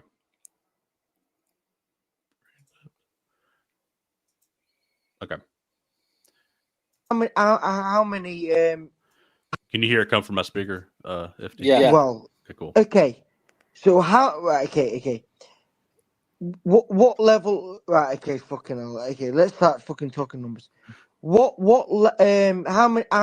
many hold on, let me get to my point first so I don't mess anything up. Right, what was your points for stage 2? I'll DM you private and tell you. No, fucking say it now. I'm not. I'm not saying it on here. You're a fucking bitch, Bugs. No You're a chance I'm bitch. saying it on here. You're a. What the actual fuck? Dude, like, and then you realize, like, these people are fucking like this guy has up $300 million. He's a fucking idiot. Holy shit, dude. Yeah. Extreme left curve, like way out, like way out. You know, Just insane. that's crazy. Well, I never heard him talk before. That is, Yeah, but you'd think it'd be like kind of a. I guess he is. I mean, he did lose $300 million, so I guess he is an idiot. I don't know. Like that was just wild that he's so incoherent.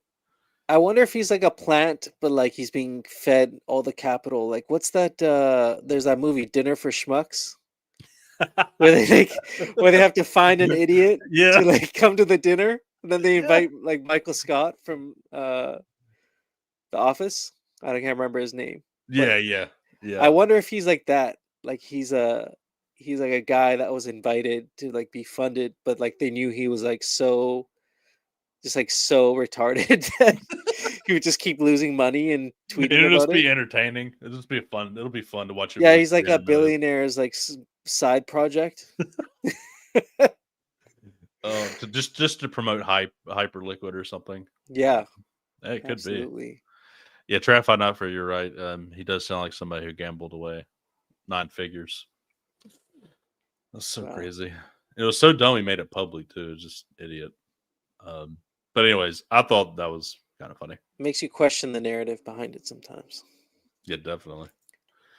And so I think Murad and I don't know who that is. Arjun, I think it's a Kraken dude. Yeah. But they're gonna be on Pawn Talk. Oh shit, that's awesome. I know he's been teasing that for a while. You know, he knows how to like hype things up. You know, I'll give him that for sure, because I think sometimes people hype things up and they don't deliver. And I think I even commented on one of his posts that whenever he teases something, I know it's going to be good. This is amazing. This is going to be great. Yeah. I don't. Do you know who this is though? I don't. Do you actually? Do you know? I don't know who that is. So I'm not familiar with. I think he might be.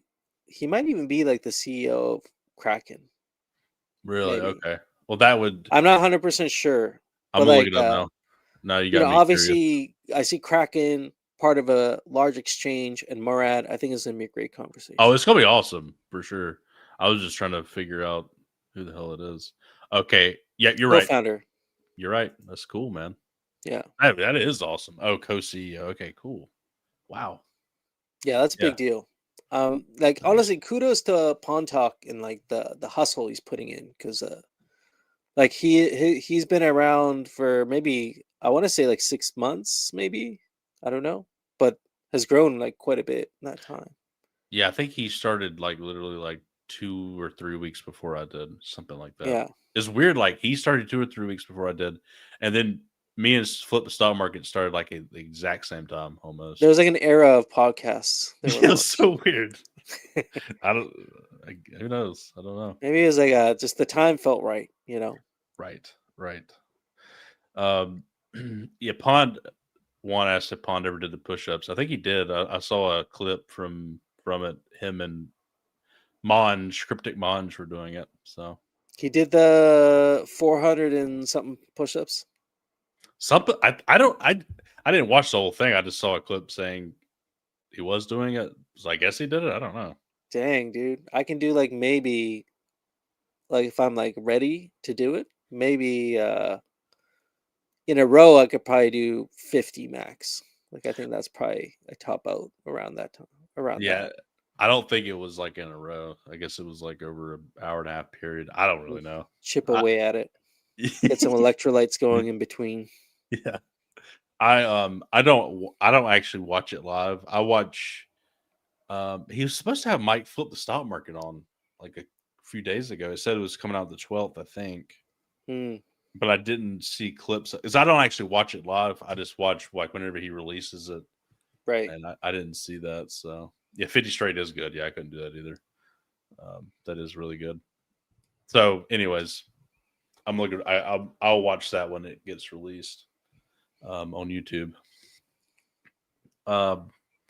Yeah, that's all I had, man. Did you have anything else you wanted to talk about, or does the audience have anything they wanted to talk about, or any cool memes to look up?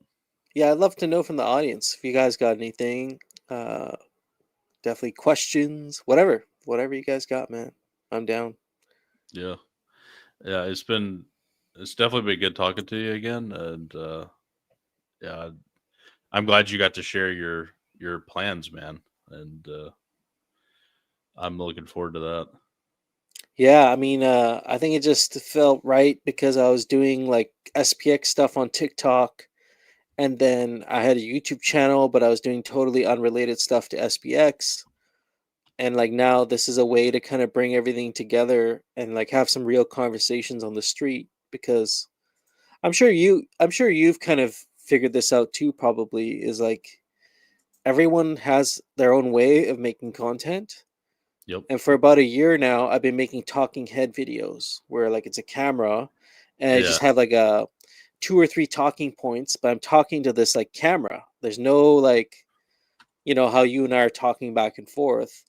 And I've just realized in the last couple months, I really enjoy talking to people and having these sorts of conversations.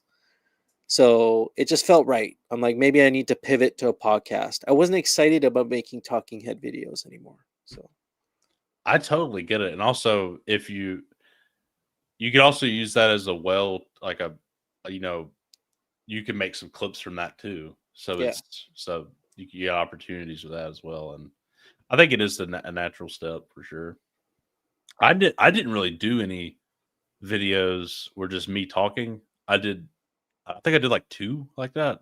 I can't do that, to be honest. So that was another. I needed a podcast. I need somebody to talk to. I can't do it. yeah, yeah. I feel just, you there, man. I totally get that. Okay, so I brought up that tweet. It says Murad is the only person to present framework for how meme coins get escape velocity. I don't agree with all the details. Either people step up or eventually Murad becomes so famous that SPX wins forever. Hey, he finally said something smart. I agree with that. There's a lot of these guys that were non-believers who are becoming semi-believers. Like you see the Gainsey tweet or him on Pump Fun being like, Yeah. yeah, Murad's actually cooking. Like, it It's like, makes fuck, he's sense everything right. he's saying. Yeah.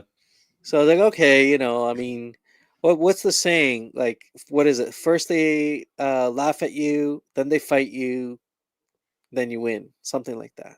So Yeah. No, and they're going to be pumping the crap out of it whenever we start going crazy, and that's what's going to give us a crazy parabola, I believe. But that'll also bring a crash, unfortunately, because a lot of people won't actually believe in it. But the good thing is, say 30 or 40% of those people that come in through these guys will eventually become Aeons. Not all of yeah, them. Most of them probably won't, but there will be 20, 30, 40%, however many who do, and that'll be so it is a good thing, even when people outside of the community who are just in it for a pump, it is still a good thing that they're shilling it because it gets people interested. So it's not the best it's not the pump that you love or appreciate the most, but it gets more people involved, which is good. and we also can't expect everybody to even become a core contributor, but everybody plays a part in the ecosystem. There's the core contributors, there's like the semi like evangelists, and then there's like the tourists, like you're saying, they'll come here, they'll get what they want out of it, and they'll leave. But a certain percentage of them will move closer down into that circle, maybe become semi evangelists or become core contributors. Exactly. Yeah, exactly. It's that's the cool thing about it. Uh, yeah, Caesar, I see your post about the Miami. So it's not really well documented publicly yet because I think there's still planning going on. However, there is a chat going on with like 30 or 40 people on it. I'll add you and IFTY, Hell yeah. so y'all are in the loop.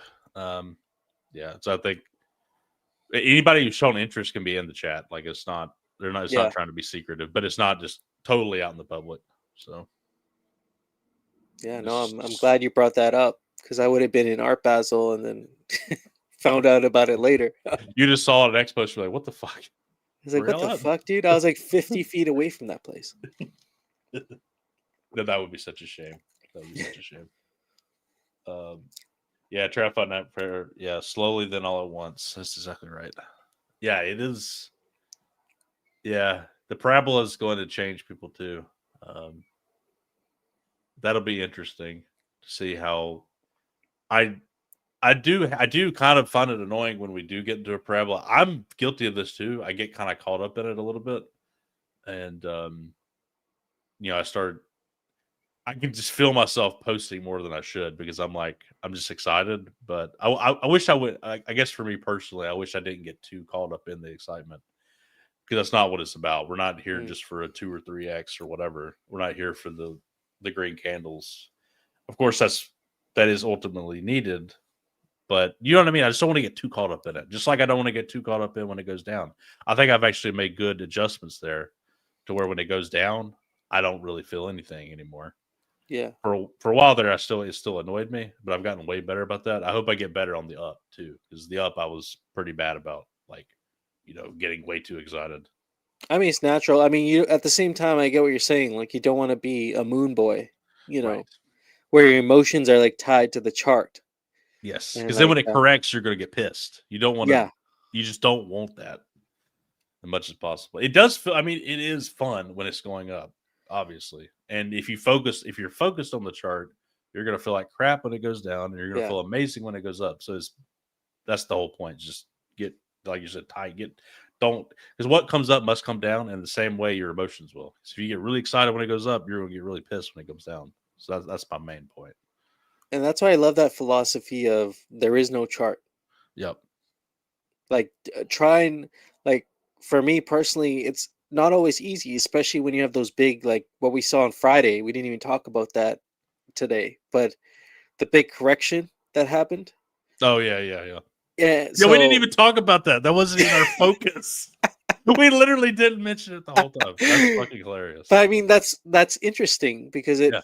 it actually reinforces our philosophy of there is no chart. We don't care if $900 billion was wiped off the balance sheet in like 4 hours. Like, that Yeah. was honestly my whole time in crypto. That is the craziest thing I've ever seen happen. That was wild. I mean, didn't like Atom register as basically zero Cosmos token? I think it was like literally zero for a minute. Really? Like Okay. Well, like if you had any leverage on Atom, every single person was liquidated. holy shit, that's crazy, dude. Like, and Sui went from like $3 to like 40 cents or something, like in a There's some minute. big wicks down. It was Like crazy. even a Pepe token went down like in the span of 2 hours. It dropped like $1.2 billion or something like that in the span of a couple hours. Doge dropped 50% too. Yep. It was wild. Even but Sui surprised me because that's like becoming kind of one of the big ones. But it dropped like 60 or 70% for a second. Like it was like a flash crash. But that's all Just, it takes oh to my wipe God. somebody out. Like even you just have like a pinch of leverage, you're still screwed. Like people that had 1.3 times leverage, like not even 2x, were wiped. Yeah. Yeah. If you're on Cosmos, if you did 5% leverage, you're out. Like, Yeah. holy shit. I know IMF was savage because like they posted a thing the next day, a tweet that was like, "Thanks for playing" or something like that. You see that with the monster can? I didn't see that. They're like pouring one out for everybody who got liquidated. I mean, a savage I do thing to feel do. bad for people that did. I mean, it really does suck, but you got to learn your lesson after that one. I've learned my lesson for sure playing with leverage in the past, and I think I mentioned on the chat on this before that one of my cash flow things I do on the side, I've been doing it for about 5 or 6 years, probably longer than that, is options trading.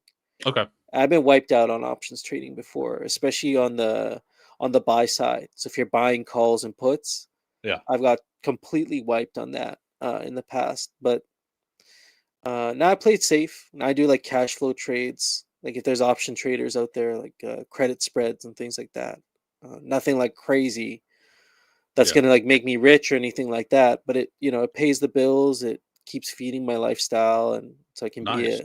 be a neat and just kind of be on That the. is pretty damn funny. You're a trader by trade, and you're in a coin that I says hate to I'm say it trading and because like trade. I mean I hate to say it because it's like it's almost contradicts the other things. Yeah. But I'm also like in a way not even trading. I look at it almost like providing insurance the way I do the trading. You know what Yeah. I mean? There's ways to be an idiot and ways not to be an idiot, and you're trading derivatives and stuff. It's like there's no belief in anything you're doing. It's pure whatever. And I don't even believe in what I'm doing. So like I It's a don't like job for you. there's no passion there. It's Right. something I learned when I was younger where I did have passion about 7 years ago almost. And I could say I probably out survived like 99% of options traders. Like if you're still trading, 7 years later, and like my returns are not crazy, maybe 30 or 40% a year. Good years I've had 70% return.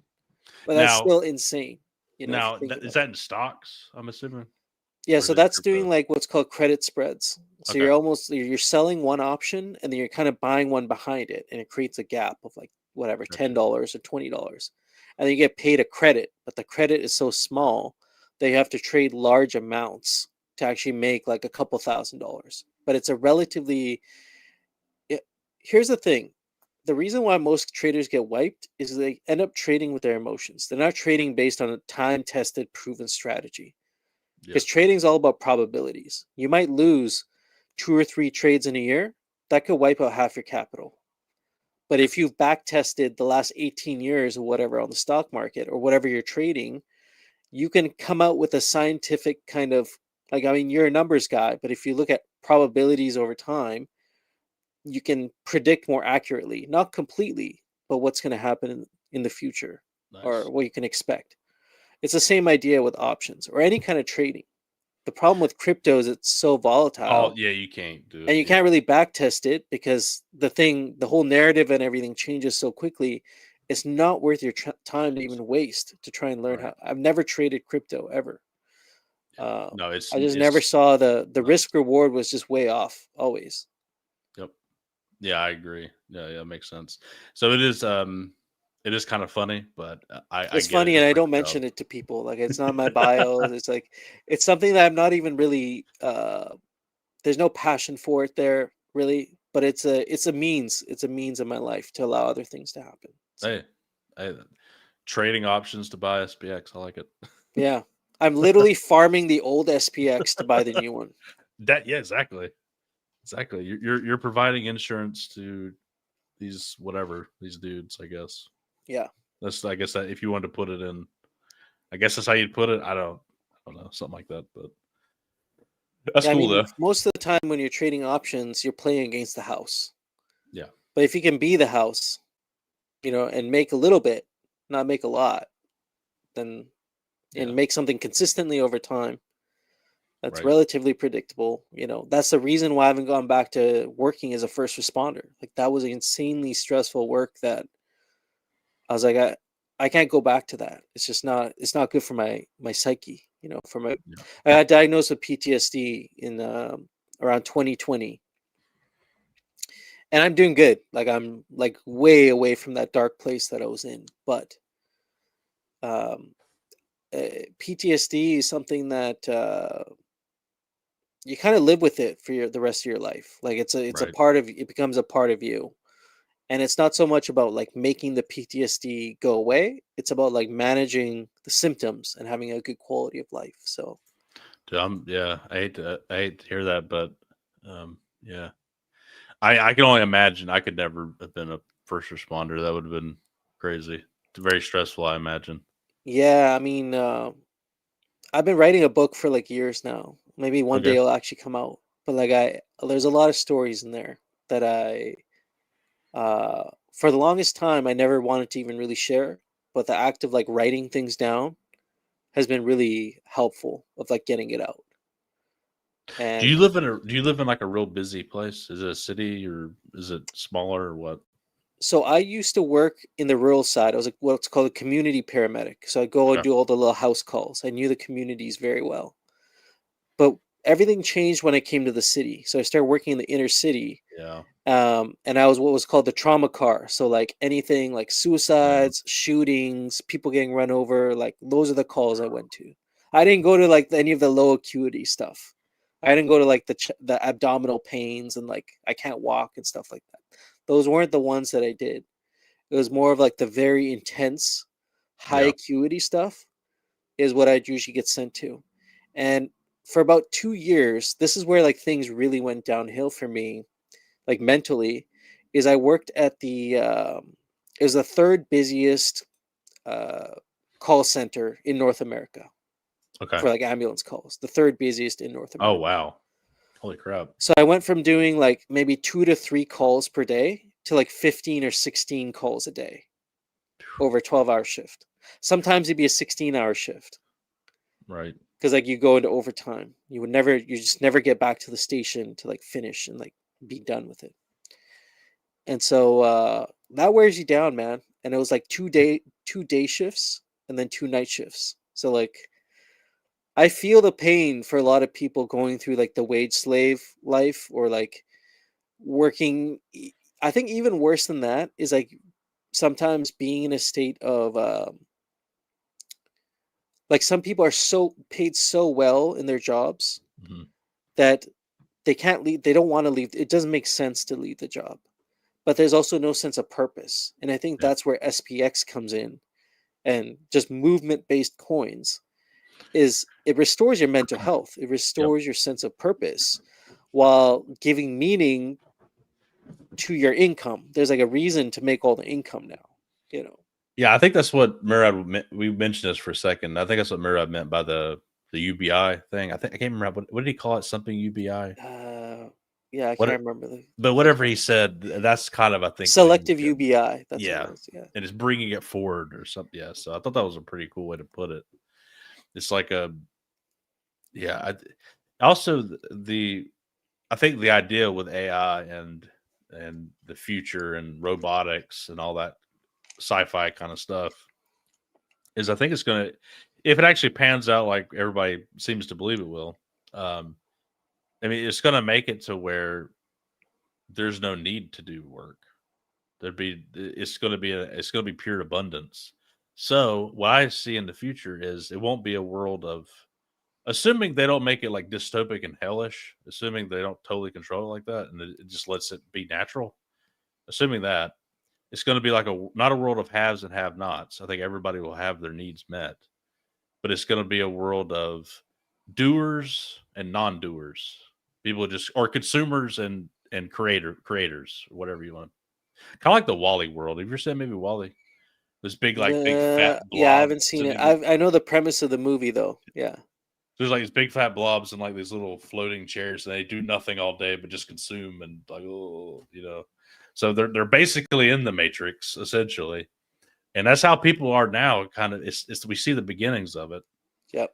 So I think that's just going to get even worse. I think it's just going to become literally people who do nothing all day, every day, and people who do stuff.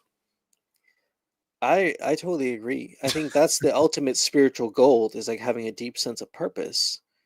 But it almost sounds like you watched this interview with this guy from Diary of the CEO. He interviews this guy Mo Gaudat, and he's an ex Google CEO or Google exec. He's an ex Google exec, and he talks about this. Wow.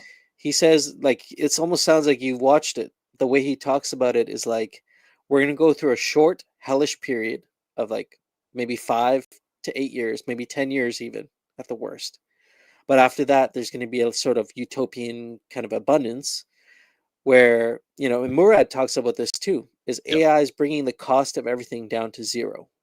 We're in the post-software era where like everything is now going to trend towards zero. You'll be able to get your needs met.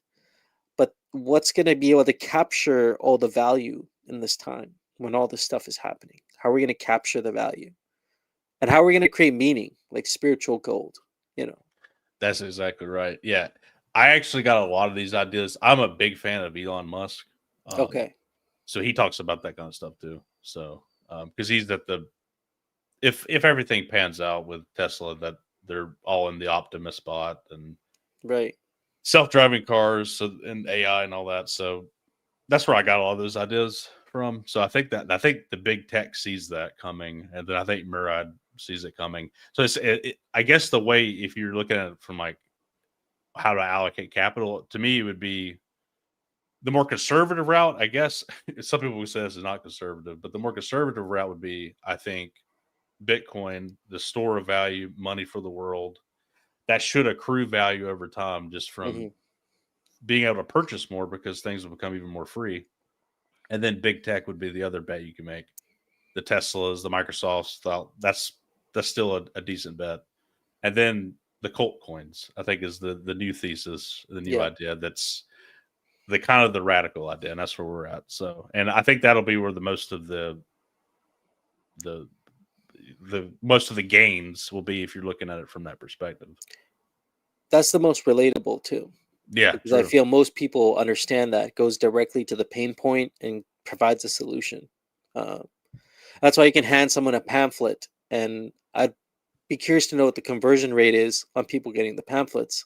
Yeah. But most people who take the pamphlet, it looks like, from what I see in the videos, they're receptive to it. There's a deeper part of their psyche on a subconscious level that's like, maybe like, look, this is like a sign from somewhere, you know, to look at this. Yeah, exactly. Yeah, that's the cool part is trying to get somebody to buy or get into like say a Tesla or a stock. You have to like it's a bunch of brainiac kind of stuff, and it's not intuitive necessarily Mhm. to the average person. I think this is much more intuitive and much more meaningful and interesting. So the cool part is you can get like average ordinary people super rich from it too if it all pans out like we believe it will. And so it's just cool. It's exciting, and some people will call it all delusional, whatever. But that's what we think. So There's power in whatever. delusion too. Like, Yeah, I that's mean, fair. think about Steve Jobs. Like, everybody thought he was a nut, Yeah, and then he came out with the iPhone. That kind of just changed everything. So he changed everything like 3 times. I feel like many times. like he just kept blowing people away. Did the computer he was I think Apple was like the first one to do the graphical user interface. That was a Yeah, the big deal. GUI. Yep. And then the iPod, that was a big deal. And then iPhone. I mean, there are other things in between, I'm sure, but that was crazy. Well, they would say Steve Jobs had a reality distortion field around him. Like when you were around him, Yeah, even when you weren't around him, you yeah, disagree with him on stuff. When you were yeah, around him, somehow you found a way, or he found a way to make you agree with him. Like you just had a way of, and it's almost like SPX has a reality distortion field around it because so many yeah. people believe in it. It becomes a self-reinforcing prophecy. Um, you know, and then the fact that it sounds crazy gets people interested in it. Yeah, we're the other way to think of it is like we're making a bunch of mini Steve Jobs who are going out into the real world and talking about Literally, it. that's a great way to think about it. You're all the CEOs of the company, No, whatever. literally, yeah. Yeah. Anyways, yeah. Did you have anything else? I don't really have anything else to talk about. Dude, this has been an awesome conversation. I'm glad it came on, and just keep an eye out for more stuff, man. I been a Oh little yeah, bit quiet lately with like making videos and stuff, but I just Mhm. want to let people know that's kind of what I was working on in the background and That's amazing. expect Yeah, more. yeah. I'll definitely put links to all that in this. What's the name of it again? Lucid Lines. Lucid Lines, yeah. I'll put that down below so people can check it out, and we'll be looking forward to it. Thanks everyone for joining. I appreciate it, and look forward to streaming next week. Be sure to join at 8 p.m. Tuesday, 8 p.m. Eastern on Tuesdays into the Cognisphere. Next week I have Krishna on. He's been doing awesome work. Are you familiar with Krishna? Oh yeah. So he's been doing amazing work. He does the daily Aeon, does like journal, like a very spiritual. So I feel like y'all need at some point. I have this because I've talked to a lot of people. I want to get like all the spiritual people on like a big one, like maybe you, Spiritual Gold, Krishna. I think that'd be amazing. That would So be cool to do like a round table discussion. I'd yeah, love that. I'm concocting these ideas, or maybe you could do it on your podcast. That'd be cool too. Whichever way. So Yeah. I got these ideas of like trying to bring people together who I think would fit in my little buckets that I've got in my head about people. That's actually a really smart thing to do. I'd be all over that. Yeah. Sweet. Yeah, we might do that at some point. But anyways, Christian will be on next week, so it should be fun. All right. I'll talk to you all later, man. Yeah, absolutely. Thank you everyone for joining. Yeah, thanks so much. See you next week. Peace.